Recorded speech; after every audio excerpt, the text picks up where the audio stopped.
Okay, so in this video here, we're being asked to find two different polynomials and we are provided the zeros.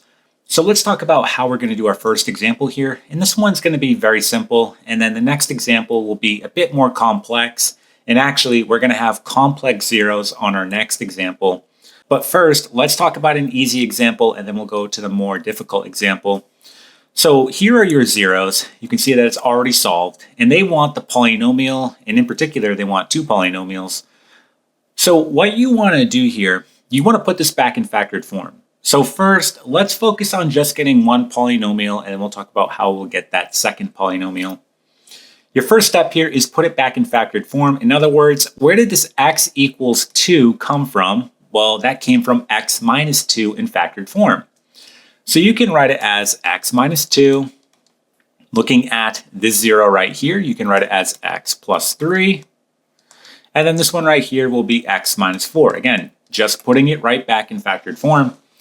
And now you have three binomials. What you want to do is, pick two, multiply them out, and then do the last one. So for example, I'll just do the first two right here, and I'll do FOIL, and then I'll work on that last binomial at the end. So I'm going to do FOIL here. When I do that, I get x squared. That's when I do first. When I do outside, I get plus 3x. Inside will give me negative 2x. Last will give me negative 6. And then times x minus 4. Now you can go ahead and combine like terms here and here. So when I do that, I get x squared plus x minus 6 and then times x minus 4. Okay? So from here, I'm going to go ahead and scroll down. That way we have room. So scrolling down. And then from here, you want to go ahead and distribute your terms. So I'm going to go ahead and distribute the binomial into the trinomial. So I have to take x and I have to go to all three terms here. Okay. Once I'm done with that, I then have to go to my negative 4 and do the same thing. Okay. So when it's all said and done, you should have 6 terms. Okay.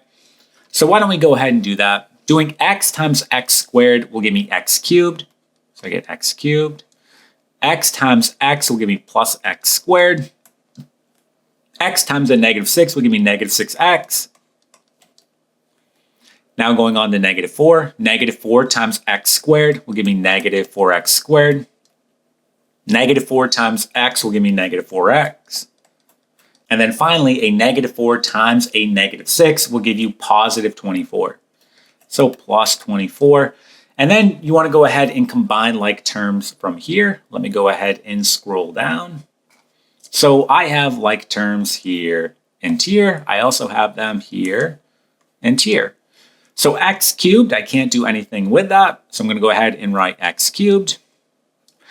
Then I have x squared and a negative 4x squared. That's going to give me negative 3x squared. Okay, so if you want, you can cross them out. That way you know you're done. So I'm done with all of those.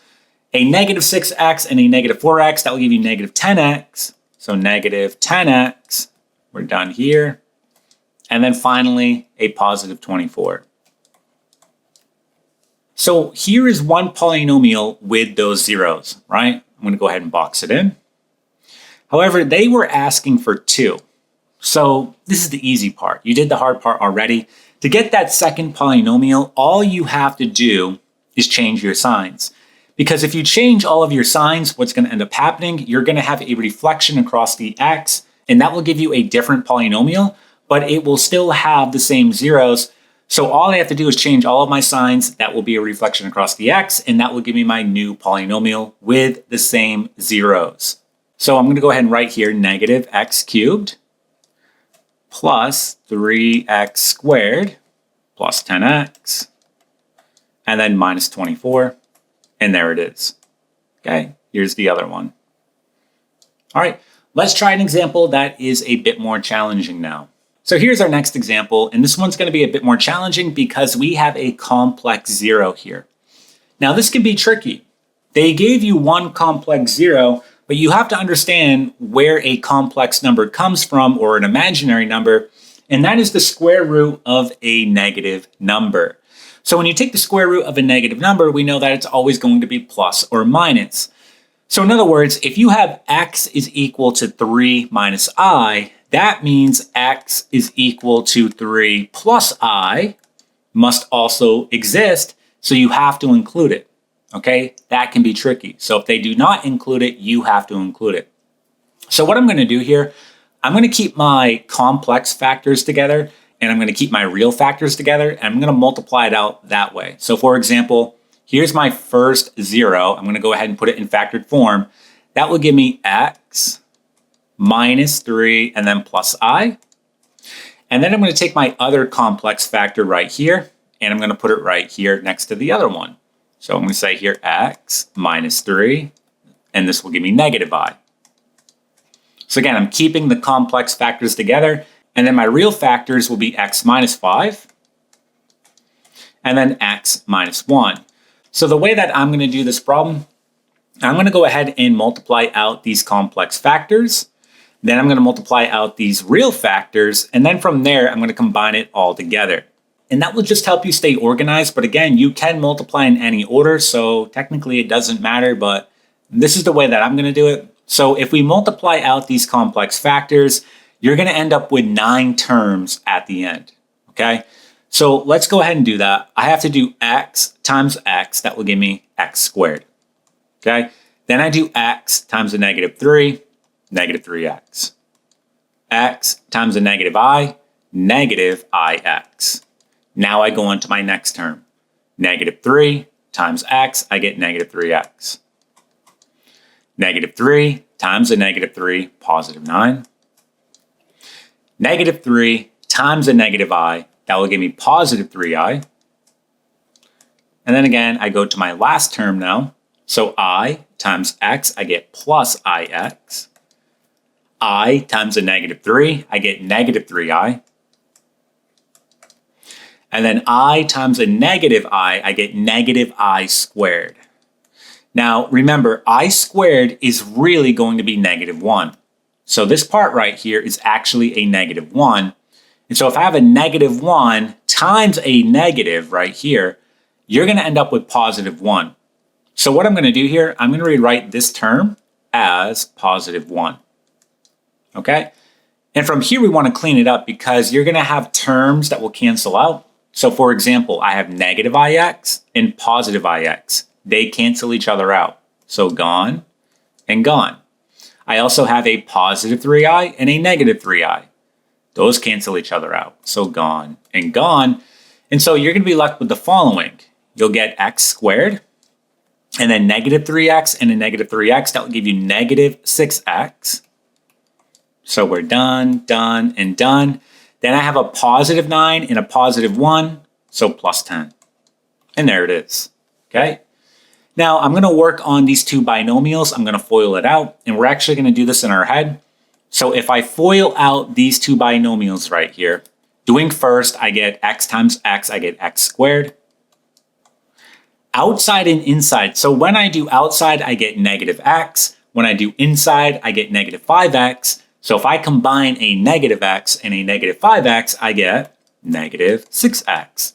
And then doing last, I get positive 5. Because negative 5 times negative 1, positive 5. And there we go. So we're almost done. We just have to multiply it one more time and then we'll be done. We have 2 trinomials here. So when it's all said and done, I'm going to end up having 9 terms. So let me go ahead and scroll down and let's go for it. So I have to do x squared times x squared. That will give me x to the 4th power. Then I have to do x squared times a negative 6x, that will give me negative 6x cubed. Then I have to do x squared times 5, I get plus 5x squared, okay? I'm gonna go ahead and change the color, that way you know I'm going on to the next term.